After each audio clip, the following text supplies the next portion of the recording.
नमस्कार. पीएचडी कास्टच्या पुढच्या भागामध्ये तुमच्या सगळ्यांचं परत एकदा स्वागत आहे. पीएचडी घरामध्ये एकट्याने करणं ही किती मोठी गोष्ट असते हे मला माहिती आहे.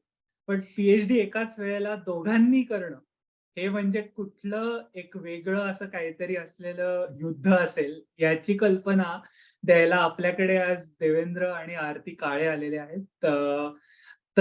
देवेंद्र आणि आरती या दोघांनी फायनान्स आणि अकाउंटिंग अशा मोठ्या विषयांमध्ये पीएचडी कंप्लीट केलेली आहे. आणि आता मी देवेंद्र आणि आरतीला इंट्रोड्यूस करून त्यांना आता त्यांच्याविषयी, त्यांच्या जर्नीविषयी थोडंसं सांगायला चालू करायचं सांगतो. हॅलो. माझं नाव देवेंद्र काळे. मी अकाउंटिंगमध्ये पीएचडी केली आहे UT डॅलसमधून आणि मी 2020 मध्ये ग्रॅज्युएट झालो. त्याआधी अबाउट 10 इयर्सचा माझ्याकडे वर्क एक्सपिरियन्स आहे. Management consulting, financial services, mergers and acquisitions ह्यामध्ये. सो मी जेव्हा पीएचडी करायची ठरवली तेव्हा I think the choice was pretty obvious, इधर फायनान्स किंवा अकाउंटिंगमध्ये, कारण मी इंडियामध्ये चार्टर्ड अकाउंटन्सी पण केलेलं आहे. सो मला अकाउंटिंग आणि फायनान्सचं नॉलेज होतं. I don't want to say मी एक्सपर्ट होतो, कारण I don't think we can become an expert ever, कारण there is always something more to learn. पण सो अकाउंटिंग किंवा फायनान्समध्ये करायचं असं मला इट वॉज प्रिटी ऑब्वियस. पण मी अकाउंटिंग निवडलं कारण बेसिकली माझा रिसर्च इंटरेस्ट त्यावेळेला असा होता की बेसिकली स्टॉक्स आणि ऑप्शन्सशी रिलेटेड होता आणि a lot of information goes into the trading जी अकाउंटिंग मधून येते. सो मी अल्टिमेटली अकाउंटिंग चूज केलं की अकाउंटिंग इज नॉट जस्ट की बॅलन्स शीट बनवली, इन्कम स्टेटमेंट बनवलं. नाही, हे खूप इम्पॉर्टंट आहे. तर म्हणजे आता थोडं इंटरप्ट करतो, पण म्हणजे अकाउंटिंग म्हणजे एक्झॅक्टली पीएचडी करणं याच्यामध्ये अकाउंटिंग एक्झॅक्टली काय? बरं आहे तू सांगतोयस. सो बेसिकली आपण जेव्हा कॉलेजमध्ये अकाउंटिंग शिकतो तेव्हा आपण मेनली एंट्री कशी पास करायची, कोणतं ट्रान्झॅक्शन रेकॉर्ड कसं करायचं हे शिकतो. Accounting is about recording what happened, की मी माझ्या कंपनीने काही माल विकला तर तो कसा रेकॉर्ड करायचा, त्यापासून income statement, balance sheet, cash flow statement बनवून इन्व्हेस्टर्सना पाठवायचं. That is also part of accounting. पण अकाउंटिंगमध्ये पीएचडी म्हणजे नुसतं एंट्री कशी केली पाहिजे नसतं. एंट्री कशी करायची ह्याचे रूल्स बनलेले आहेत. इंडियामध्ये इंडियन अकाउंटिंग स्टँडर्ड्स आहेत. यूएसमध्ये यूएस गॅप आहे. युरोप आणि बाकीच्या बऱ्याच कंट्रीजमध्ये आता IFRS अडॉप्ट केलंय, international financial reporting standards. So असं एंट्री कशी पास करायची हे प्रिटी मच ठरलेलं आहे. ओके. पण अकाउंटिंग पीएचडी मध्ये आम्ही असा रिसर्च करतो, इन्क्लुडिंग व्हॉट आय डू, की ही जी इन्फॉर्मेशन बाहेर येते, जेव्हा कोणती कंपनी इन्फॉर्मेशन देते, फॉर एक्झाम्पल आपण रिलायन्सचं म्हणू, जेव्हा रिलायन्स त्याचे अर्निंग्स डिस्क्लोज करतं की ह्या क्वार्टरमध्ये किंवा ह्या वर्षामध्ये एवढे 1000 कोटीचा प्रॉफिट झालाय किंवा एवढ्या 1000 कोटीचं सेल होतं, तर ती इन्फॉर्मेशन स्टॉक मार्केटमध्ये कशी फीड होते, ओके. किती वेळ लागतो, कोणती इन्फॉर्मेशन जास्त यूज होते, ओके. नुसतं इन्कम बघतात का त्याच्यामधले कंपोनेंट्स पण बघतात. इन्कम वाढलंय पण सेल्स कमी झाले म्हणजे कॉस्ट अजूनही कमी झाली, पण करेक्ट. अल्टिमेटली इन्कम वाढलं. सो नुसतं इन्कम वाढलं ह्या याच्यावरून काय आहे हे नुसतं बघतात का त्याच्यामध्ये खोल जाऊन सुद्धा बघतात. सो बऱ्याच गोष्टी ह्या अकाउंटिंग मध्ये मानल्या जातात. बरोबर. बरेच वेळेला जेव्हा कंपनीज रिपोर्ट करतात तेव्हा आपण इकॉनॉमिक्समध्ये एजन्सी कॉस्ट म्हणून आपण शिकतो की मॅनेजर्स आणि शेअर होल्डर्स ओके. ह्यांचं विचार करण्याची पद्धत आणि त्यांचं long term versus short term focus वेगळं असतं. So as a share holder मला हवंय की मी ज्या कंपनीमध्ये इन्व्हेस्ट केलंय त्या कंपनीने लॉंग टर्म विचार करावा. बट त्याचा जो करेक्ट. सीईओ असतो त्याचं 4-5 वर्षाचाच टेन्युअर असतं. सो त्याला प्रॉफिट मॅक्सिमायझेशन दाखवायचं असतं म्हणजे त्याला बोनस मिळतं. सो हे जे करेक्ट, फरक येतो शेअर होल्डर्स आणि सीईओ मध्ये, करेक्ट. तो कशाने येतो, कशाने तो कमी होऊ शकतो, हा सुद्धा अकाउंटिंग मध्ये रिसर्च करतात. I see, I see. So basically हे बरंच म्हणजे तू म्हणलास तसं की स्टँडर्ड सेट आहेत, पण कुठली इन्फॉर्मेशन हिडन असते किंवा कुठली इन्फॉर्मेशन वरनं काय इन्फर करायचं थोडक्यात म्हणजे ऍब्सोल्युटली. फायनान्शियल डॉक्युमेंट्स नुसती वाचणं हा पर्पज नाहीये, तर त्या डॉक्युमेंट्स मध्ये कुठली इन्फॉर्मेशन कोणाला काय आउट करायला इन्सेंटिव्ह आहे आणि तो बरोबर. तशी यूज कशी करणार आहे. तर त्यामधनं होणारे जे इन्फॉर्मेशन मधली जी एसिमेट्री असते किंवा ज्यांच्या डिफरन्सेस म्हणू शकतो, त्याला क्लॅरिफाय करायला तुम्ही रिसर्च करू शकता. हा एक फील्डचा ऍब्सोल्युटली. पार्ट आहे असं तू म्हणू शकतो. ऍब्सोल्युटली. ओके. फॅन्टास्टिक. हे खूप महत्वाचं आहे आणि मुख्य म्हणजे देवेंद्र आरतीशी दोघांशी बोलण्याआधी आपल्याकडे मुख्य म्हणजे भारतामध्ये फायनान्स आणि अकाउंटिंग बद्दलचं शाळेपासून किंवा रादर आपल्याकडे सायन्सला इतकं अवाजवी महत्व दिलंय की कॉमर्स या फील्ड टुवर्ड्सच तुम्ही सायन्स जमत नाही म्हणून कॉमर्सला जाणं असं काही काही लोकांचा ऍटिट्यूड असतो किंवा जेन्युइनली कॉमर्स हे किती इम्पॉर्टंट आहे हे जेव्हा तुम्ही ग्लोबल स्टेजला स्पेशली अमेरिकेमध्ये जेव्हा तुम्ही येता आणि तेव्हा बघता की ऑलमोस्ट 95% कंपन्यांचे सीईओ किंवा अशा लेवलची लोक हे फायनान्स किंवा अकाउंटिंग बॅकग्राऊंड मध्ये आलेले असतात. तर त्याचं एक कारण आहे की त्यांना इंटरेस्ट फक्त प्रॉडक्ट मध्ये नाहीये, तर त्यांना ओव्हरऑल बिझनेस कसा सांभाळायचा याच्यामध्ये असतो. आणि ऍब्सोल्युटली. एखादा पर्सन जेव्हा अकाउंटिंग फायनान्स चूज करतो आणि त्याच्यामध्ये रिसर्च करायचं जेव्हा ठरवतो, तर आपल्याला माहिती असतं जेवढं अकाउंटिंग आणि फायनान्स की हे फक्त बजेट आहे किंवा देवेंद्र म्हणला असे शीट्स आहेत. त्याच्या बियॉन्ड अनेक गोष्टी आहेत. तर आता आरती तिच्या फील्ड विषयी सांगेल, जे ती एका बिहेव्हिअरल फायनान्स नावाच्या फील्डमध्ये ती काम करते. तर आरती आता तुझ्याविषयी थोडं सांग. हाय, माझं नाव आरती काळे. मी PhD फायनान्समध्ये केली आणि माझा research interest I'm gonna try to break it down. You might have to cut this part. But anyways, माझा research interest is behavioral finance. So मी बघते की simply आपल्या सगळ्यांमध्ये behavioral biases असतात. A lot of them are subconscious, some of them can be conscious. आणि whether subconscious or conscious, I try to see की ते behavioral biases, do they affect the actual investment decisions? म्हणजे okay. Simple example द्यायचं झालं तर I always माझ्या क्लासला मी जे एक्झाम्पल देते ते की तुम्हाला जर का 2 म्युच्युअल फंड्स आहेत आणि दोन्ही म्युच्युअल फंड्स एक्झॅक्टली सेम आहेत. दोन्ही फिडेलिटीचे आहेत. दोन्हीमध्ये हार्वर्डचे सीईओज आहेत. दोन्हीचा रँक सेम आहे. दोन्हीचं रिटर्न सेम आहे. सगळं सेम आहे. Identical. Just let's assume for a minute thought experiment. Okay. एकाचा CEO looks like George Clooney आणि दुसऱ्याचा CEO looks like I don't know somebody who's not at all good looking. I don't know. Take an example. Om Puri. He's good looking, but still. तुम्ही कोणाबरोबर invest करा.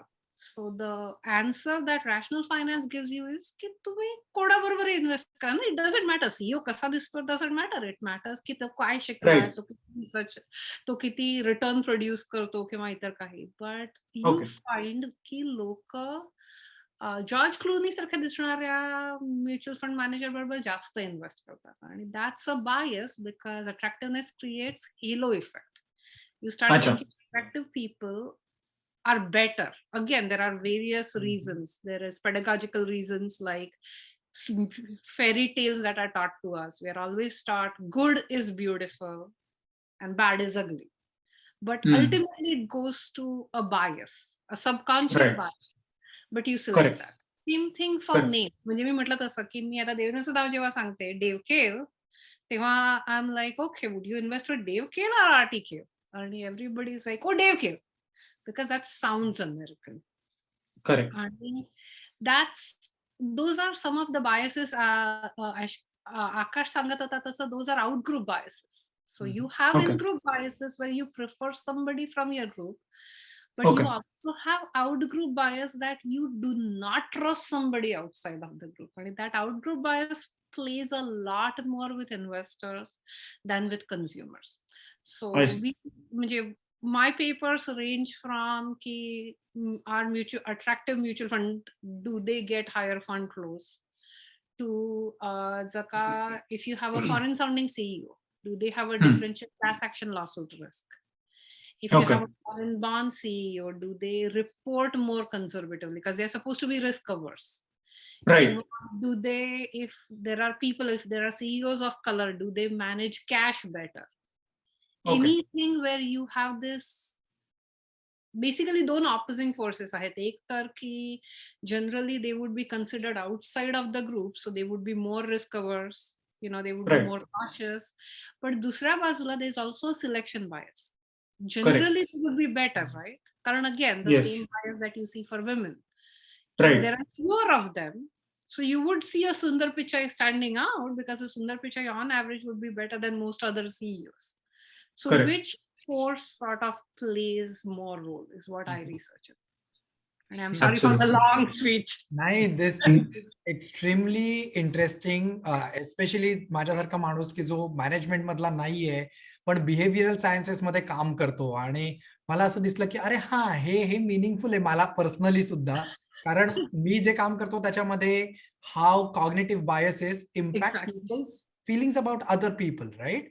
आणि मग त्याच्यातनं polarisation आणि त्याला सोल्युशन म्हणून ब्रिज बिल्डिंग असं काम आम्ही आमच्या लॅबमध्ये आता करतोय, आणि तो ओव्हरलॅप बघून मला खूप छान वाटलं. मला तुम्हाला असं विचारायचंय, देवेंद्र तर सीए होता बरोबर भारतामध्ये, आणि CPA होता आणि CMA होता आणि CFM होता. अनेक देशांचा सीए होता म्हणजे. आणि आरती तुझी काय बॅकग्राऊंड आहे? सो मी M.Com केलं इंडियामध्ये आणि I came here for masters in finance from university of इलॉय. आणि त्याच्यानंतर मी इथे काम करत होते. मी पण I have always work in financial services. So I use to work basically in mergers, आणि त्याच्यामध्ये right from fund structuring all the way to debt syndication to currency derivative, आणि दॅट्स इट. मी कधी इंटिग्रेशनचा पार्ट हँडल नाही केला. That is most difficult, आणि I am not very smart. So I am like, हा प्रश्न का विचारला ते सांगतो. माझ्या वर्गातला एक मित्र जो पुढे सीए झाला, तो जेव्हा सीए ची तयारी करत होता तेव्हा मी त्याला एकदा भेटायला गेलो, आणि तो असं त्याच्या टेबलापासनं अशी डोक्याच्या उंचीच्या वरती जाणारी अशी पुस्तकांची एक अख्खी थप्पी तिथे लागलेली होती. तुझं सीए कधी पूर्ण होणार? तो म्हटलं जेव्हा या सगळ्याची पुस्तकं या बाजूवर ना टेबलाच्या त्या बाजूला जातील. तेव्हा मी म्हंटल स्वतःच्या उंची एवढी पुस्तकं ज्या विषयात अभ्यासाला लागतात त्याच्यात, आणि त्याच्या इक्विव्हॅलंट M.Com आणि परत इथे येऊन मास्टर्स केलं, तेवढं केल्यानंतरही तुमच्या दोघांमध्ये PhD करण्याचा जीव होता. काय लोकांना जन्मापासूनच वेडे असतात थोडे. We just happen to meet each other. मोटिवेशनशी कुठेतरी येऊन थांबतं असं मला वाटतं. एवढं शिकल्यानंतर सुद्धा तुमचं काय मोटिवेशन होतं की आता ह्याच्या पुढे PhD करू? मी थोडस ऍड करतो. आणि ऑलरेडी एकच मिनिट कंप्लीट करतो. तुम्ही ऑलरेडी खूप शिक्षण घेतलेलं होतं, ऑलरेडी प्रोफेशनल्स होतात, आणि मग का वाटलं की PhD करूयात मॅनेजमेंट मधल्या या दोन, अकाउंटन्सी आणि फायनान्सिंग या फील्ड्स मध्ये? आशुतोष. हा, म्हणजे मला सॉर्ट ऑफ तेच, आणि एस्पेशली गॅप झाल्यानंतर लाईक वर्क मध्ये, म्हणजे अशी एक असं म्हणतात की वर्क करप्ट्स यू इन अ वे, की तुम्हाला एकदा काम करायला लागलं आणि तुम्ही त्या लाईफला कम्फर्टेबल झालात, तिथून तुम्हाला बाहेर काढणं खूप अवघड जातं. म्हणजे माझं स्वतःचं एक्झाम्पल म्हणजे मी काम करायला लागलो, पैसे मिळायला लागले, आणि मग त्यानंतर जेव्हा PhDचं मी डोक्यात होतं, but at the same time तेव्हा जो एक काहीतरी कम्फर्ट जो झोन आहे तिथनं बाहेर परत स्वतःला टाकायचंय, आणि कुठेतरी जाऊन स्वतःला परत अशा एज्युकेशनच्या फील्डमध्ये टाकायचंय की जिथं तुम्हाला असं दिलंय ते काम करायचं आणि घरी येऊन तुमचं आता करू शकता, असं नाहीये. आता it will take a lot more effort from your side. असं तुम्हाला एवढी वर्ष काम केल्यानंतर कसं काय परत जावं असं वाटलं? How does that work? My motivation was की मी त्यावेळेला बॉस्टन कन्सल्टिंग मध्ये काम करत होतो. आणि इनिशियली माझे सगळे क्लायंट्स होते ते मी प्रोजेक्ट्सवर काम करायचो, आणि एका प्रोजेक्टवर माझं हे होतं research You'll project have to होता. cut it. Sorry, my son's calling. No problem. So we are going to come to that topic. त्यामुळे कंटिन्यू. सो बेसिकली एक प्रोजेक्ट रिसर्च प्रोजेक्ट होता CII चा, कॉन्फेडरेशन ऑफ इंडियन इंडस्ट्रीजचा. तर त्यामध्ये it was completely to do with research की manufacturing productivity आणि ह्या सगळ्या गोष्टींचा. सो तसा अजून 1-2 रिसर्च प्रोजेक्ट्स केलेले, पण तसे खूप नसतात. आणि especially as a consultant you are expected to do more of client interactive projects. Correct. So मला ते आवडलेलं करायला.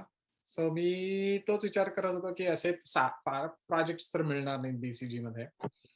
म्हणून मग मी 1-2घांशी बोललो आणि त्यांना सांगितलं की अशा कामामध्ये मला इंटरेस्ट आहे. छान वाटलं इंडिपेंडेंटली रिसर्च करून look at the outcome basically. So तेव्हा मला कोणीतरी Right. सांगितलं की मग you should look at PhD. Okay. आणि मग मी म्हणजे PhD बाबतीत आय स्टार्टेड रिसर्चिंग आणि that's how I ended up in the PhD domain. Right. Okay. For What मी about? म्हणजे मला आधीपासून PhD करायची होती आणि मला बेसिकली फायनान्स मर्जर्समध्ये ऍक्च्युअली मी आले तेव्हा मला मर्जर्समध्ये PhD करायची होती. कारण आदित्य बिर्लामध्ये पण we acquired a lot of different companies, but the standards आम्ही जे यूज करायचो they were similar all across. So अच्छा. I was always interested in, maybe applying that model at a bigger scale.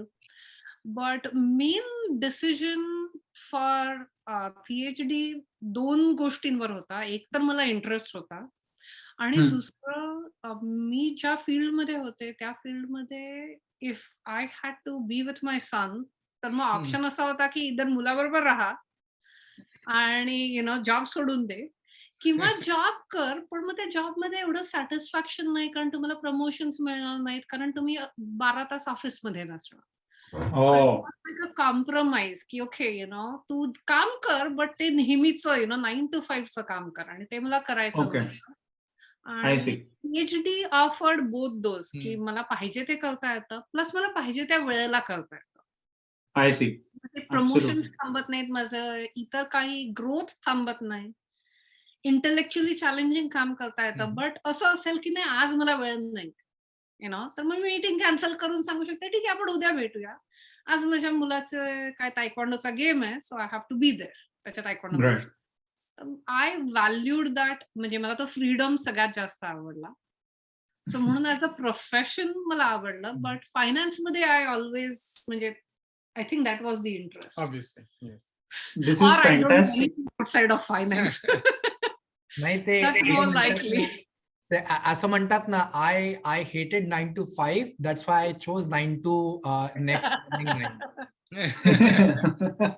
नाही, दिस इज जेन्युइनली म्हणजे आता तू जे सांगितलंस तो आस्पेक्ट खूप इम्पॉर्टंट आहे. म्हणजे आता आरती जे म्हणत होती त्यातला हा पार्ट आहे की sometimes there are certain fields की ज्याच्यामध्ये unless you put in like day in and day out तुम्हाला असं फायनान्स हे वन ऑफ दोज फील्ड्स आहे. आणि स्पेशली आता न्यूयॉर्कमध्ये किंवा अशा मोठ्या सिटीजमध्ये मोठ्या फर्म्समध्ये काम करत असताना there is no end to it. Like money is the ultimate goal. आणि स्पेशली तुम्हाला कदाचित थांबायचं असेल सुद्धा की एवढं काम करून मी थांबतो, बट तुमच्या आजूबाजूचं environment doesn't probably allow you to stop. It doesn't allow you to give up, कारण तुम्हाला सतत कॉम्पिटिशन मध्येच राहणार आहे.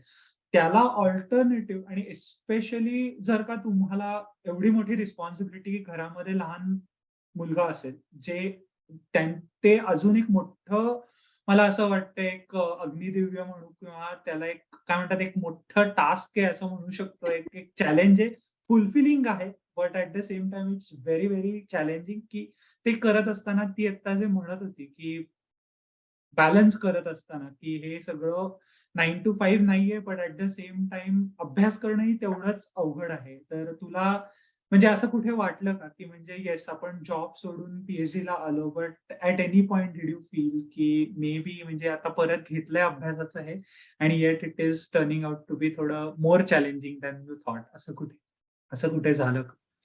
or you always felt की नाही that was the right decision? Like No. where were there moments? दोघांना म्हणजे रादर तुझं म्हणजे देवेंद्रचं कॉन्ट्रीब्युशन इक्वल आहे असं मी समजतो आणि त्यामुळे both of you Yeah, absolutely. Initially I think पहिल्या वर्षामध्ये किंवा पहिल्या 1.5 वर्षामध्ये वगैरे थोडं होतं चॅलेंजिंग.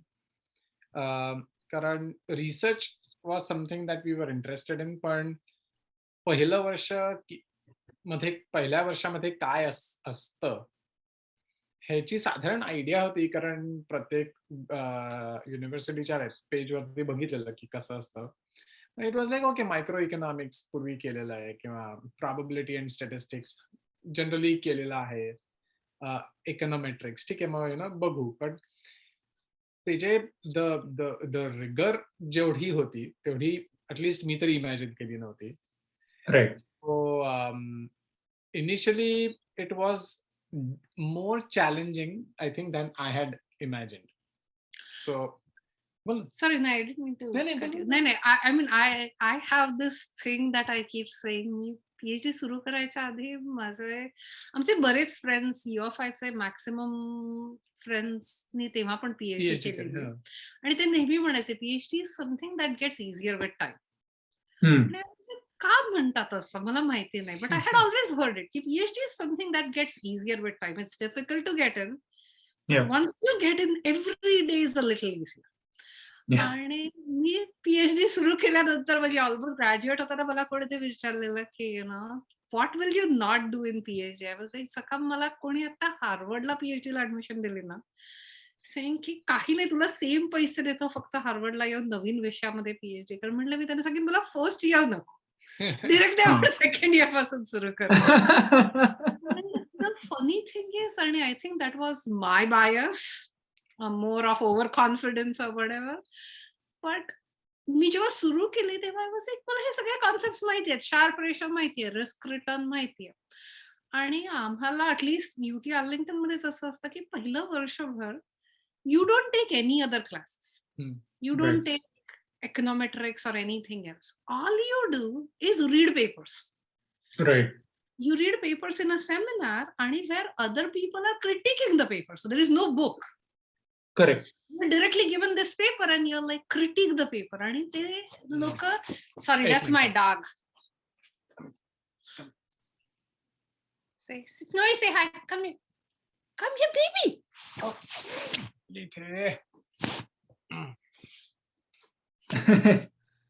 Say hi. हा होता मागे. Say hi.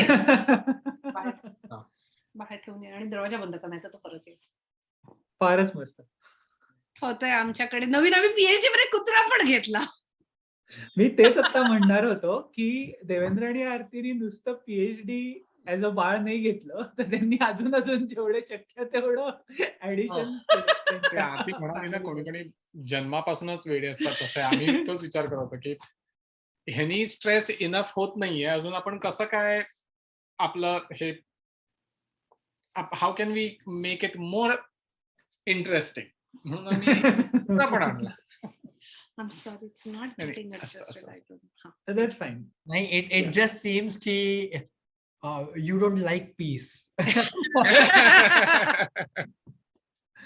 नाही, Just absolutely. kidding. This is so inspiring की अरे वर्क एक्सपिरियन्स आहे, ब्रेक घेतलाय, परत येऊन PhD करतायत. पहिलं वर्ष दोघंही म्हणतायत की तुम्हाला अवघड वाटलं आणि की अगदी या पॉइंटला की दुसऱ्या वर्षापासून सुरुवात करू परत जर करायचं झालं तर. आणि मग त्यामध्ये तुम्ही फॅमिली वाढवली, you had a kid. I don't know timeline wise it was during the PhD, it was before the PhD, but again a pet, right? So you had Our son was already born. It was Okay. A few months old. I think that's a very bold decision. Yeah. If I may ask, how young was your boy? जेव्हा तुम्ही Yeah, I think about around 2 years when we started. दीड. That's what I was saying. 1.5 वर्षाचा होता. Wow. Wow. आणि मग तुम्ही day care पण manage करत होतात. तुम्ही कधी लिहिलं तुमचं dissertation? So luckily, I'll answer this one first. Luckily, आम्हाला टेक्सासमध्ये, डॅलसमध्ये आम्ही जिथे होतो, आम्ही फ्रिस्कोमध्ये राहायचो. तर तिथे the amazing preschools were right around the हा. कॉर्नर. सो मी घराजवळच म्हणजे होतं. काहीच इश्यू नाही आला कधी. आणि आय थिंक म्हणजे इथे आल्यानंतर पण मी अजूनही म्हणते मी मिस केलं की टेक्सासमध्ये we had a support system. माझा एक कझिन होता, ह्याची एक कझिन Right. होती, आमचे फ्रेंड्स होते तिथे, टेक्सास मधलेच फ्रेंड्स टेक्सासमध्येच झालेले, झालेले. हो. नेबर्स होते, Okay. But there was a huge support system I see. to a point where baby takes Snowy out. This is the unique part of this podcast. I mean, this episode, it's just lovely. It's going to go uncensored. कारण I think characterizes हा episode जो आहे, I think it characterizes की तुमचं एकूण PhDच्या दरम्यान सुद्धा life कसं होतं. You were focusing on so many different fronts at the same time, which is commendable. I think this is very raw and this is organic. Baby, No, you may yeah, come and say it's hi. okay. Come here. That's okay. Come here. Say hi. I'll take some. Say hi. That's Daddy's friend. Hi, we have a guest on Hello. the podcast. Hi. What's your name? My name is Jim. What do you like? Um, Hey, he went to I like- Princeton just like you. He I was like it. visiting Princeton. I Is like that your favorite basketball. school too? I like basketball. You like basketball? What else? Can I try something? Okay, I go, downloaded go, it. go, go, I go. downloaded this app. Okay. After Snowy comes, close the door. Close the door. I'm sorry, that's a crazy life. No need to be sorry. Absolutely काही गरज नाहीये. Fine. Absolutely fine. I think Nice. आकाश आता जे म्हणत होता ते सगळ्यात महत्वाचं आहे. मला असं वाटतं की एक झूम ही गोष्ट केलेली आहे की आपण आता कोविडच्या पॅन्डेमिक मधनं सगळे बाहेर आलेलो. त्यामुळे मला असं वाटतं की प्रत्येकच जणाला स्वतःची एक लाईफ आहे आणि outside of office, outside of job, outside of your career there is actual life आणि that is much more important in many ways than your professional life असंही कुठेतरी आहे. तर हे पार्ट जर मिक्स झाले आणि जर ते को एक्झिस्ट करू शकतात तर this is one of those thing. So मला असं वाटतं की ते आत्ता जे सांगत होते की त्यांच्या जर्नी विषयी त्याच्यामधला this is one of those aspect की ते सांभाळत सगळं कम्प्लीट केलेलं आहे. तर ते पॉडकास्ट मध्ये सुद्धा असंच इंट्रोड्यूस होणं याच्यात तर मला वाटतं ते नॅचरल आहे. सो कंटिन्यू तुम्ही जे सांगत होतात. आकाश And काहीतरी this, म्हणतो. sorry, go ahead. नाही आरती, यू कम्प्लीट. आणि माझा पुढचा प्रश्न असा होता की माझ्या बरोबर तुमच्यासारखेच दोघं जण, सेरा आणि मेहदी, असे PhD करणारं कपल होतं. इराणचे होते, सो इंटरनॅशनल स्टुडंट्स. आणि they had a baby on the way त्याच्या ड्युरिंग द प्रोसेस. आणि आम्ही ती प्रोसेस पाहिली आहे सगळी की ऑफिसेस मॅनेज करणं, रायटिंग शेड्यूल्स मॅनेज करणं, कोर्सेस मॅनेज करणं आणि डे केअर मॅनेज करणं. तर आणि त्याच्यावर महत्वाचं म्हणजे फायनान्सेस मॅनेज करणं, कारण day cares in the US are not cheap. आणि मी बघत होतो की PhD स्टायपेंड मधनं त्यांचा so much of that portion was going to ते पाळणा घरात देण्यासाठी डे केअरला. सो तुम्ही हे जे 1.5-2 वर्षाचं मूल घेऊन तुम्ही PhD ला सुरुवात केली, तुम्ही मॅनेज कसं केलं? त्याच्यात ती तुमची पार्टनरशिप कशी होती? Would be very I mean, illuminating. So again, as I was saying, so we felt at least म्हणजे आमच्याकडून तरी की सपोर्ट सिस्टम खूप होती टेक्सासमध्ये. म्हणजे मी माझ्या PhD डिसर्टेशन मध्ये पण लिहिलेलं. माझी एक फ्रेंड आहे प्राची म्हणून, प्राची जोशी. ती शी हॅज अ केटरिंग बिझनेस. तर तुम्ही तिच्याकडून डिनर पिकअप करू शकता. आय थिंक आम्ही 5 वर्ष तिच्याकडून डिनर पिकअप केला to a point where I was like माझी PhD प्राचीशिवाय शक्य झाली नसती. राईट. जेवणाचा प्रश्न जेवणाचा प्रश्न आणि संपला. म्हणजे इन जनरल ऑल्सो टेक्सास मधली लोक फक्त म्हणजे इंडियन्सच नाही, अमेरिकन पण आमचे फ्रेंड्स आहेत. They were very caring to a point की आम्हाला असं कधीही झालं की धीरला पिकअप करता येत नाहीये तर all we had to do was make one call आणि वी न्यू की कोणी ना कोणीतरी जाऊन पिकअप करेल, फॅन्टास्टिक. जेवायला घालेल, झोपवेल, आपण केल्यानंतर बघू, बाकी सगळं केल्यानंतर. बट आय थिंक म्हणजे that was at least to me very important. आणि आय थिंक त्याच्यामुळे आम्हाला एवढं जाणवलं नाही. राईट. म्हणजे एवढं आय गेस जर का आम्ही इकडे असतो किंवा कॅलिफोर्नियाला असतो किंवा इतर कुठेही असतो तर जेवढं जाणवलं असतं तेवढं जाणवलं नाही. कारण टेक्सासला कॉस्ट ऑफ लिव्हिंग पण कमी आहे, कम्पॅरेटिव्हली Right. कमी होतं, होती रादर. होतं. Yes. हो या. Yes. नॉट आहे, कमी होतं. Yes. त्याच्यामुळे एवढं एक्सपेन्सिव्ह वाटलं नाही हम्म. किंवा we could manage just because I don't know how to put it but काय? छोट्या छोट्या गोष्टी स्वस्त होत्या. Right. Right. म्हणजे रेस्टॉरंट्स मे बी एक्सपेन्सिव्ह असतील बट जर का हँडीमॅनला घरी काही फिक्स करायला हम्म. आणायचं असेल तर ते स्वस्त होतं. Correct. इन्शुरन्स स्वस्त होता. Right. घर पण टाउन होम होतं त्याच्यामुळे घर पण स्वस्त होतं. But Yes. त्याच्यामुळे ह्या सगळ्या छोट्या छोट्या गोष्टी स्वस्त होत्या आणि लोक अवेलेबल होती नेहमी. म्हणजे हा जेव्हा इकडे आला युआर आयला आणि मी जेव्हा 6 महिने टेक्सासला मी आणि धीर होतो तेव्हा मी त्याला हम्म. सांगत होते की मी एवढी बिझी असायचे कारण दर 2 दिवसांनी कोणीतरी मी बाहेर जरी नाही आले घराच्या तरी दर 2 दिवसांनी माझे नेबर्स नॉक करून विचारायचे तू बरी आहेस ना तुला काही पाहिजे का म्हणजे एवढं होतं की धीर बाहेर खेळायचा मला बघायला लागायचं नाही. मी वर बसून काम करायचे आणि माझे सगळे नेबर्स कोणी ना कोणीतरी बघत असायचं. बघत आहे. सो मी असं अर्ध्या तासाने जाऊन बघायचे कोणीतरी धीरला बघितलंय ना ओके मग ठीक आहे. So ते नाही, सगळं खूपच छान. system नी खूप फरक पडला. Absolutely. आणि युटी आली म्हणजे युटी डालस पण मी माझ्यासाठी युटी आर्लिंग्टन सांगते. युटी आर्लिंग्टन ते दरवेळेला मला शिकवायला मधले क्लासेस द्यायचे कारण मला लांब जायचं असायचं. माझे ऍडवायझर्स वर ऑलवेज लाईक नाही तू आधी बघ आधी तुझ्या मुलाकडे बघ कारण kids come first family comes first वा. आणि बाकी सगळं आपण ऍडजस्ट करू. म्हणजे जस्ट टू अंडरस्टँड की तुम्ही दोघे 2 वेगवेगळ्या शहरात पीएचडी करत होता 2 वेगवेगळ्या युनिव्हर्सिटीज मध्ये. हम्म. किती ते अंतर होतं आणि तुम्ही कसं ते म्हणजे दोघे तुम्ही वेगळ्या घरांमध्ये राहत होता? नाही, नाही. नाही सो आम्ही डॅलस मध्येच राहायचो. हा रिचर्डसनला जायचा म्हणजे किती आम्ही फ्रिस्कोला राहायचो हो. ना डॅलस नाही So, the city is Frisco UT not Dallas. Dallas was about 10 mile आणि माझं was about 38 miles. Right. So तुम्ही कम्युट करत होतात हो पण मध्ये कुठेतरी एकत्र राहत होतात. आम्ही रादर नॉर्थला राहत होतो दोघांच्याही हा. कारण तो चांगला स्कूल डिस्ट्रिक्ट होता. मग घर घ्यायचं असेल तर चांगल्या स्कूल डिस्ट्रिक्ट मध्ये पाहिजे. इट्स लाईक ते स्टँडर्ड. थोडस मी ज्यांना माहित नाही अशांसाठी सांगतो की बेसिकली युएस मध्ये तुम्ही जिथं राहता तिथे स्कूल डिस्ट्रिक्ट तुम्ही जिथं राहता त्याच स्कूलमध्ये तुम्हाला हवं त्या स्कूलमध्ये तुम्ही घालत नाही. जनरली पब्लिक स्कूल सिस्टीम अशी आहे की जिथं तुमचं घर असतं त्याच्या अराउंड जी शाळा असतात तिथं तुम्हाला एक स्पेसिफाईड काही शाळा असतात तिथंच घालावं लागतं. सो जनरली तुम्ही घर घेता किंवा जिथं राहता ते तुम्हाला चांगलं शाळा आहेत हे बघून घ्यावं लागतं आणि नॅचरली जिथं चांगल्या शाळा आहेत तिथं एक्सपेन्सिव्ह पण असतं.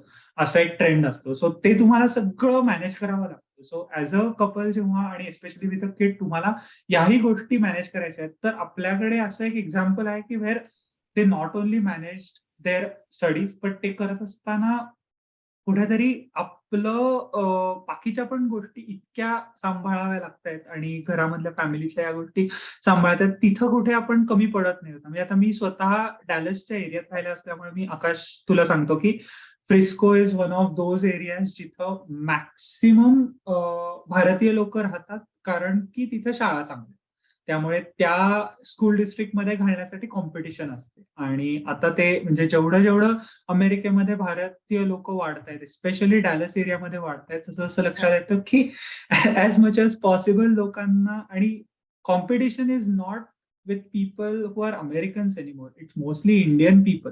म्हणजे असं मला वाटतं की फ्रिस्को सारख्या स्कूल डिस्ट्रिक्टमध्ये आता मोस्टली भारतीय मुलं वाढलेली आहेत. बरेच आहेत. बरेच एक्झॅक्टली. अंतरांच्या भाषेत आपण आता बघितलं तेव्हा तू म्हणती 38 माइल्स साधारण तुझ्या एका दिशेला होता. जे 50 किलोमीटर्स आहेत. हा 50. आणि Yes. दिवसातलं म्हणजे ज्या दिवशी युनिव्हर्सिटीला जाशील त्या दिवसातला तुझा प्रवास हा 100 किलोमीटरचा होणार आहे. वेळ हा रोडवर असणार आहे. मला तुम्हाला विचारायचंय आणि किती शेअर करायचा तुम्ही ठरवा. पण अनेकदा असं होतं की मूल वाढवण्याची जबाबदारी ही अनेकदा आईकडे येते, घर सांभाळण्याची आईकडे येते आणि आपण इथे बघतोय की आई रोज 100 किलोमीटर प्रवास करतेय, पीएचडी करतेय. ह्या सगळ्या ह्याच्यातलं तुमच्या दोघांमधलं डायनामिक्स कसं होतं? कारण अनेक आपण ज्यांच्याशी बोलतोय त्या घरांमध्ये माझ्या घरामध्ये एक सवय अशी आहे की जरा आईच्या जबाबदाऱ्या घरामधल्या इनइक्विटेबली जास्त असतात. आणि आणि Right. आमच्याकडे आय थिंक द ते तुम्ही तुमच्यातलं काय डायनॅमिक्स होतं, काय अंडरस्टँडिंग होतं आणि हम्म. अमेरिकेत आल्यानंतर ते कशा पद्धतीने बदलतं, एक्सपेक्टेशन्स कशा मॅनेज होतात. सेरा आणि मेहदीकडे मी बघितलं, त्यांचे दिवस ठरले होते की आज मी बाळाला झोपेन तर उद्या तू झोपायला जाशील. ते त्याच्यासाठी खूप नवीन होतं, म्हणून मी हा प्रश्न विचारतोय.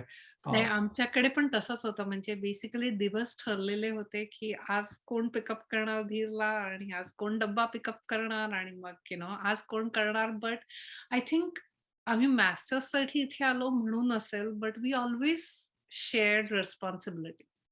कारण I always keep saying he is a great cook आणि आय एम नॉट. नाही, that's तो म्हणजे असं घरी काय कसले लाडू केलेले तू? रव्याचे का कसले तिळाचे, तरी तिळगुळ. तिळाचे लाडू केलेले आणि मग काय म्हैसूर पाव केलेला आणि मी म्हणजे असं बेसिक ओके तुला जेवायचं आहे ना आल मेक पास्ता फॉर यू. काम संपलं. That's not so really cook well. आमची म्हणजे आम्ही नेहमीच रिस्पॉन्सिबिलिटी शेअर केली. कारण आमचे दोघांचे जॉब्स असे होते की we were always busy. So हो. Unless we planned and unless we shared responsibilities it was impossible. Correct. So I don't think म्हणजे इफ एनिथिंग आय थिंक मला थोडं आय गॉट अ लीव आहे की अरे ही लांब जाते ना मग मी जास्त वेळेला पिकअप करतो असं झालं असेल Right. कदाचित. बट वी हॅड म्हणजे अजूनही आहे. इट्स लाईक तुम्ही कुठेही कॅलेंडर शिवाय जाऊ शकत नाही कारण एव्हरीथिंग इज प्लॅन. ते असतं Correct. कारण एस्पेशली ट्रॅफिक मध्ये असं होतं की म्हणजे काही काही क्लासेसना मी म्हटलं तसं युटी आर्लिंग्टन मध्ये देवर नाईस कारण काही काही क्लासेसना मी 10 मिनिटं लवकर निघायचे. Okay. तो क्लास संपलेला नसायचा आणि मी निघायचे कारण त्या 10 मिनिटं मी थांबले तर मला 1 तासाचे 2 तास व्हायचे. Traffic Right. एकदम बोलचा आणि माय प्रोफेसर्स वर ऑलवेज लाईक म्हणजे मी एक्सपेक्ट केलेलं कदाचित की कोणीतरी सांगेल की मग जवळ राहा. कोणीही म्हणालं नाही कधीही. Correct. मुलगा शाळेत जात नाही आता सध्या जवळ राहा पण असं पण कधी झालं नाही. Right. सगळेजण नेहमी खूप अकोमोडेट करायचे. So UT I think culture पण खूप अकोमोडेटिव्ह आहे. दिस इज फॅन्टास्टिक टू नो कारण आमचे आतापर्यंत जे आम्ही एक्सपिरियन्सेस शेअर केले किंवा आम्ही जे बोलतोय तेव्हा असं लक्षात येते की अकॅडमिक्समध्ये बऱ्याच प्रमाणात रुथलेसनेस आहे. काही प्रमाणामध्ये ह्युमॅनिटी एलिमेंटला कमी महत्व आहे आणि ते असेलही काही प्रमाणामध्ये तुमच्या स्कूलमध्ये पण. तू हे जे आता मला सांगितलंस की तुझ्यासाठी काही गोष्टी अकोमोडेटिंग होते किंवा तुझ्या ऍडवायझरनी हे ऍडजस्ट केलं. दॅट इज शॉकिंग और surprising to hear because of the way experiences लोकांचे ऐकलेले अबाउट अकॅडमिया की लोकांकडनं आलेल्या ओव्हरऑल एक्सपिरियन्सेसमध्ये पॉझिटिव्ह कमी आणि निगेटिव्ह जास्ती असं थोडंसं आहे. तर this is very very good to know. आणि देवेंद्र आता आपण दोघांसाठी बोलतोय तर तुला युटी डॅलस मधनं सुद्धा असेच इक्विव्हॅलंट एक्सपिरियन्सेस आले की वर देअर डिफरन्सेस? नाही, ऑनेस्टली मला युटी डॅलस मध्ये सुद्धा दे were very accommodating. I C. कारण मी सुरुवातीला ज्यांच्याबरोबर काम केलं आणि नंतर डिझर्टेशन ज्यांच्याबरोबर लिहिलं त्यांना both of them have kids वगैरे. सो इनिशियली मी जेव्हा जॉईन केलं युटीडी मध्ये तेव्हा मी एनिवेज सगळ्यांना सांगितलेलं की आम्ही दोघेही पीएचडी करतोय, मला एक लहान मुलगा आहे. सो त्या ह्यानी एव्हरीवन वॉज व्हेरी अकॉमोडेटिंग. आणि आमची जी डिपार्टमेंट ऍडमिनिस्ट्रेटर होती तिला सुद्धा हे माहिती होतं. सो ती सुद्धा नेहमी she had that at the back of her mind. So मला ऑनेस्टली युटी डॅलस मध्ये I had a very good experience. see. Senior professors असू देत, असिस्टंट प्रोफेसर्स असू देत, they were always very accommodating. I see. That was an important factor आमच्या PhD मध्ये. कारण ते रुथलेस झाले असते तर मग आम्ही तरी पण केली असती, पण मग ते जरा पुढे मागे झालं असतं की मी ह्या सेमिस्टरमध्ये हा क्लास घेऊ शकत नाहीये म्हणून मला Correct. पुढच्या सेमिस्टरमध्ये घ्या. 6 महिन्यांनी मग डिले झाली पीएचडी वगैरे, तसं होऊ शकलं असतं. पण right. I'll add to that आमच्या दोघांचे बॅचमेट्स पण खूप चांगले होते. हो, येस. म्हणजे Right. देवेंद्रसाठी मी बोलते but I know his batchmates आणि दे वर व्हेरी हेल्पफुल. माझे बॅचमेट्स तर म्हणजे मी धीरला कधी ऑफिसमध्ये घेऊन गेले तर ते धीरशी खेळायचे किंवा आम्ही कधी ट्रॅव्हल करत असू तर we would cover each others classes. So it was I mean, I do consider it was Texas family. UT Arlington Yes. is absolutely family. Absolutely. म्हणजे Fantastic. Extremely Yeah, I couldn't be more thankful. absolutely. आणि पीएचडीचा अनुभव हा toxic आणि एक्सक्रुशिएटिंगच असला पाहिजे, त्रासदायक, वेदनादायक असला पाहिजे असं नाहीये. एस्पेशली आपल्या ऍडवायझर्स बरोबरचं नातं किंवा पियर्स बरोबरचं नातं Absolutely. हे फार महत्वाचा मला वाटतं मुद्दा आजच्या या एपिसोड मधनं समोर येतोय. कारण अनेकदा जसं आशुतोष म्हटला की त्रासदायक अनुभव अनेकदा खूप येतात, खूप पॉवर स्ट्रक्चर्स काम करत असतात. पण मला खूप आनंद झाला हे समजून घेऊन की नाही, ऍब्सोल्युटली. तुमच्याबद्दल तो भाग वेगळा होता. Stress happy for you. असतोच. आय एम नॉट सेइंग की स्ट्रेस नव्हता. There was always the deadline की आता प्रिलिम आहे, मग आता हे आहे, मग आता पेपर कॉन्फरन्सला पाठवायचा आहे, कारण ग्रॅज्युएट होताना 2 किंवा 3 हवे आणि अंडर रिव्ह्यू असले पाहिजेत वगैरे. तो that was always there. Correct. Toxic नव्हता. I think okay. आकाशने जो शब्द वापरला दॅट वॉज राईट, की कारण आम्ही जेव्हा UFI ला होतो तेव्हा मी 1-2 मित्रांचे टॉक्सिक PhD एक्सपिरियन्सेस पण बघितलेत. हो, Correct. Yeah. पण तसं अजिबात नव्हतं. नाही, so म्हणजे it helped a everybody lot. Was nice आणि पीपल वर UFI म्हणजे युनिव्हर्सिटी ऑफ आयोवा, नाही, नाही. Illinois. We are both Illinites. म्हणजे ॲडवायझर्स पण वर काय म्हणतात तसं, they were really the coaches. They would motivate you. They would Yes. Not put you down. आणि I Absolutely. Think that's the difference between a good and a not so good advisor. I think one important factor there was मुलगा होता आम्हाला म्हणून we were always on top of everything, कारण time efficiency was important. पण मग Correct. त्यामुळे ॲडवायझर्स आमची मेहनत बघायचे. They could see the hard work. आणि Right. I miss a deadline with my advisor, it wasn't कारण मला कंटाळा आलेला, मी आज उशिरा उठलो, असं नव्हतं. Right. Something must have come up, की मला फॉर एक्झाम्पल धीरच्या शाळेमध्ये एकदा हे होतं, काही इव्हेंट होती तिथे, काय त्याच्या मित्रमैत्रिणींचे सम पेरेंट वॉज गन कम म्हणून मी गेलेलो, पण मला जवळ होतं. आरती Right. एकदा आलेली. सो त्यामुळे आमच्या ॲडवायझर्सना माहिती होतं की वी आर बॅलन्सिंग दिस, पण ॲट द सेम टाइम वेळ मिळाला की आम्ही काम करतोय, वेळ Correct. मिळाला की we are putting in all the hard work. So that Right. Also help की Right. दी आउटपुट ऑल्सो, म्हणून मग दे वर ओके टू अकॉमोडेट. ओके. आता आपण ऑलमोस्ट आता पॉडकास्टच्या शेवटाकडे येतोय, तर आता मला मेनली हा प्रश्न विचारायचा आहे की PhD कम्प्लीट करणं हा एक मोठा टास्क असतोच आणि that is very important. But at the same time after PhD given एवढी वर्ष घातलेली आहेत आणि प्राईम वर्ष, एस्पेशली तुमच्या बाबतीमध्ये तुमची जॉब सोडून तुम्ही PhD मधली 5 वर्ष घेतली, ती झाल्यानंतर जो जॉब मिळवण्याचं जे स्ट्रेस असतं आणि while you are doing it together, म्हणजे तुम्हाला दोघांनाही अकॅडमियामध्येच राहण्याची इच्छा होती आणि तुम्ही जेव्हा जॉब बघता तेव्हा अकॅडमिक्सच्या जॉब बद्दल आणि specially finding the job together और बॅलन्सिंग दॅट ऍक्ट टुगेदर, याबद्दल आता आपण थोडंसं तुम्ही आम्हाला सांगा. म्हणजे कशा दृष्टीने की जर का एखादं कपल और anybody who wants to do PhD together as a family, तर आपण हे सगळे ओव्हरऑल आस्पेक्ट, म्हणजे आता तुम्ही सगळं एवढं छान सांगितलं की तुम्ही फॅमिली कशी मॅनेज केली, तुमची सपोर्ट सिस्टीम, तुमचं ओव्हरऑल तुमच्यामधलं डायनामिक्स, हे सगळं तुम्ही खूप छान एक्सप्लेन केलं आणि त्याच्यामध्ये luck played a lot of part की तुम्हाला चांगली लोक भेटली. सो वी ऑलवेज से की PhD करताना चांगली लोक भेटणं हे प्रॉब्ली सगळ्यात इम्पॉर्टंट असतं, कारण ते नसेल तर बऱ्याचदा तुमच्या गोष्टी गडबडून जातात. तर ते असताना तुम्ही आता फॉर्च्युनेटली एकाच ठिकाणी परत जॉबलाही तुम्ही एकत्र तुम्हाला मिळालंय आणि बोथ सीम व्हेरी हॅपी, तर त्याच्याबद्दल थोडंसं सांगा.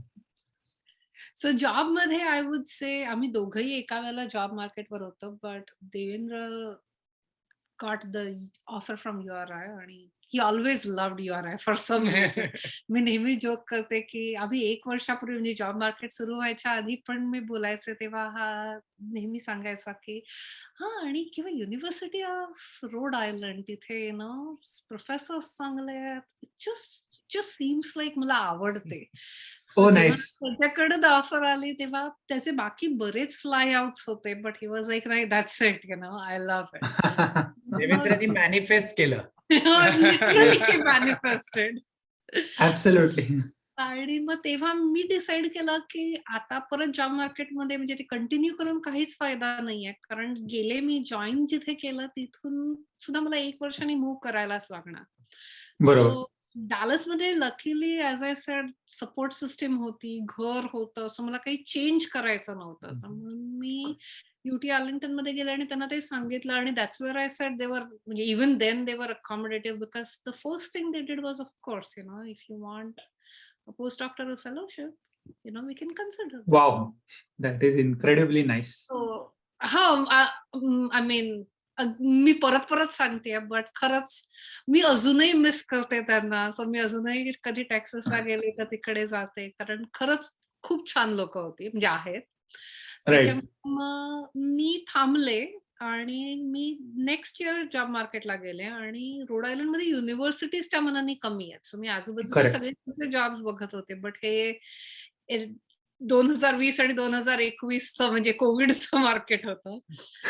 लकीली देवाच्या कृपेमुळे प्रॉव्हिडन्स कॉलेजचा जॉब तेव्हाच आला. मग मी त्यांना आधीच लिहिलेलं की बाबा मला यायचंय, माझा नवरा असं सब प्रोफेसर म्हणून जॉईन झाला आणि इट ऑल वर्कड आउट आणि I joined in 2021 Jan 2021. But Wow. नाही झालं असतं तर वी हॅड डिसाइडेड की मी 1 वर्ष पोस्ट डॉक्टरल फेलो म्हणून थांबीन. ऑल कम्प्लीट जे काही पेपर्स आहेत ते सगळे बाहेर पाठवेन आणि मग नाहीतर म्हणजे जॉब असेल नसेल आय स्टिल मूव्ह विथ हिम आणि Right. मग बघू पुढे. बट अगेन देवाच्या कृपेने झालं ते. No, नाही. this is मी ऐकताना काय कॉन्ट्रास्टवर ऐकतोय की माझ्या ऍडवायझरने मला सांगितलं तुझं फंडिंग 4 वर्षांचं आहे आणि माझं संपत होतं तोपर्यंत पण I-20 जे रिन्युअल करतो त्याच्यासाठी एक एक्सटेंडेड सेमिस्टरचं करून घेऊयात का असं त्यांनीच सजेस्ट केलं आणि त्याच्यासाठी फंडिंगचा सपोर्ट दाखवायला लागतो ना. ते म्हटलं फंडिंगचा वगैरे तर विषयच काढून या 4च्या पुढे अशा बॅकग्राऊंड ऐकतोय it's like a fairy tale. हो नाही त्यांनी माझं कारण तेव्हा माझा H1 पण करायचा होता. सो मी ते पण सांगितलं की मला माझे OPT यूज नाही करायचे कारण असं झालं की इथे जॉब नाही मिळाला तर the backup option always was की मी इंडस्ट्रीमध्ये जाईन. कारण इंडस्ट्रीचीच बॅकग्राऊंड आहे. पण मग इंडस्ट्रीमध्ये गेले तर H1 वेगळ्या वेळेला सुरू होतं. OPT यूज नाही करायचे कारण लागली तेव्हा तर मी ठेवते.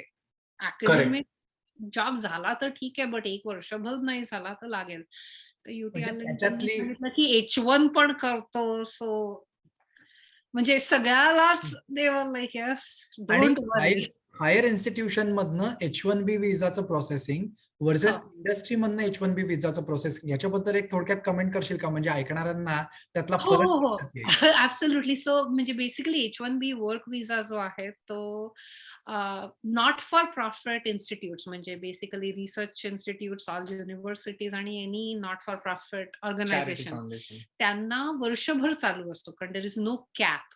त्याच्यामध्ये कोटा नसतो. सो तो तुम्ही कधीही सुरू करून कधीही म्हणजे आज मी अप्लाय करून उद्या सुरू करू शकते अप्रुव्हल आलं की. बट इंडस्ट्रीमध्ये त्याला कोटा असतो आय थिंक 65,000 प्लस 10,000 प्लस 20,000.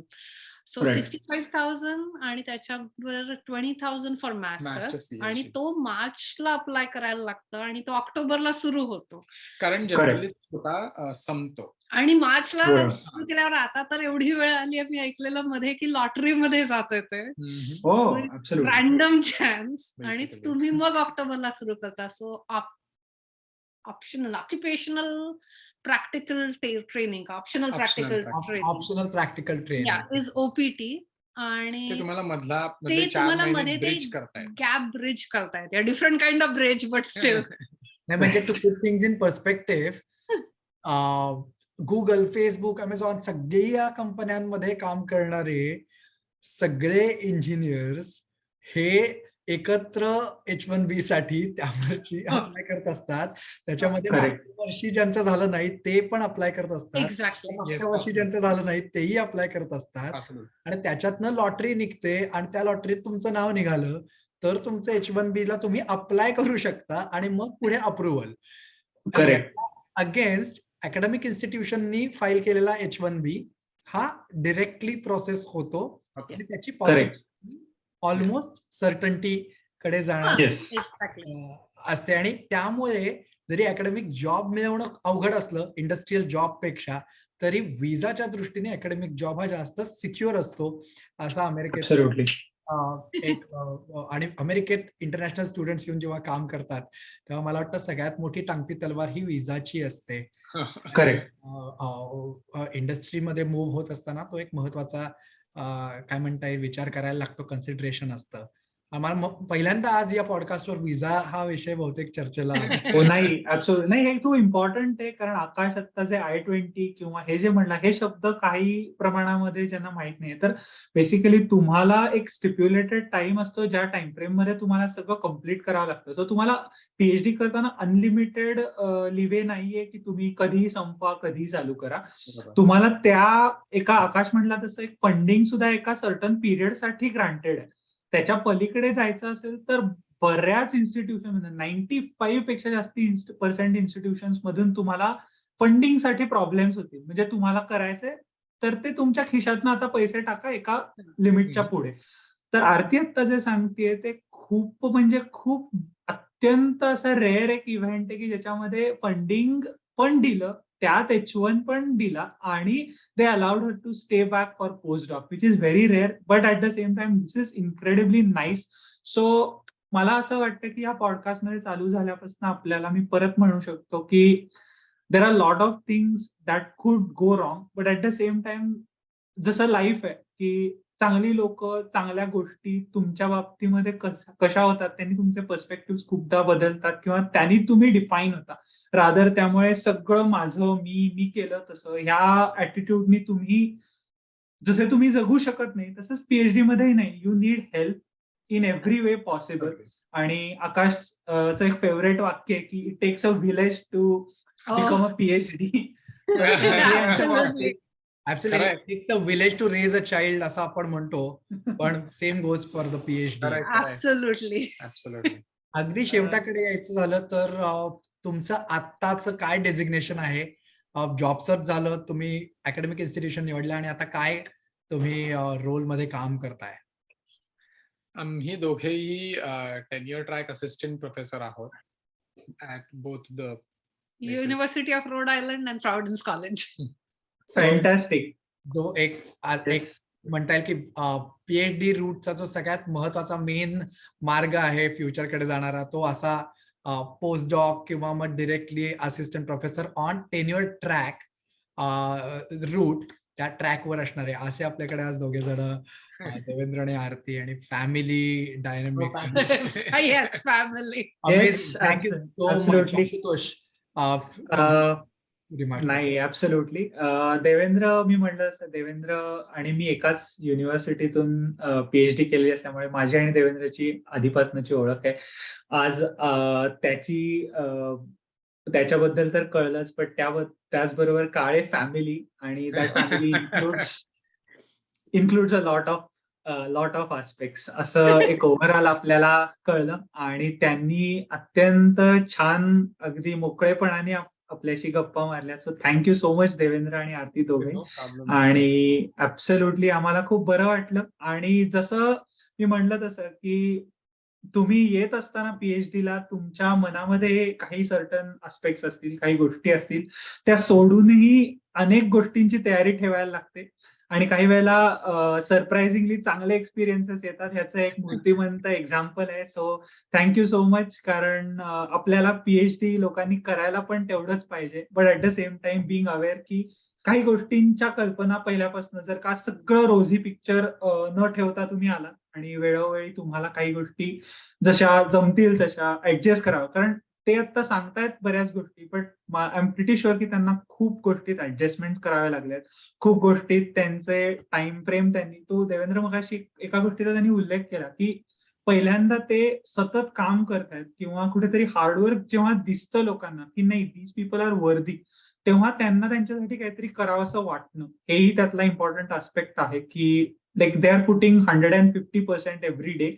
आणि मग कुठेतरी त्यांना मग त्याच्याबद्दल थोडंसं कुठेतरी कन्सिडरेशन मिळतंय असंही आहे.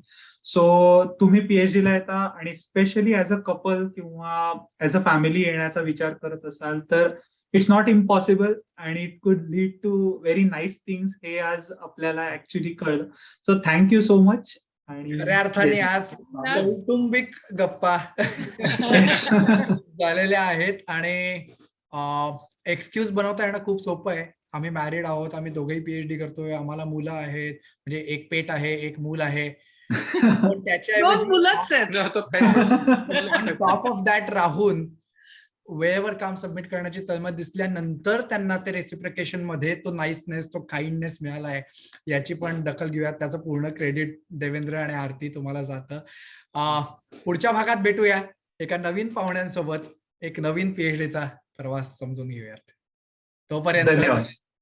धन्यवाद. नमस्कार.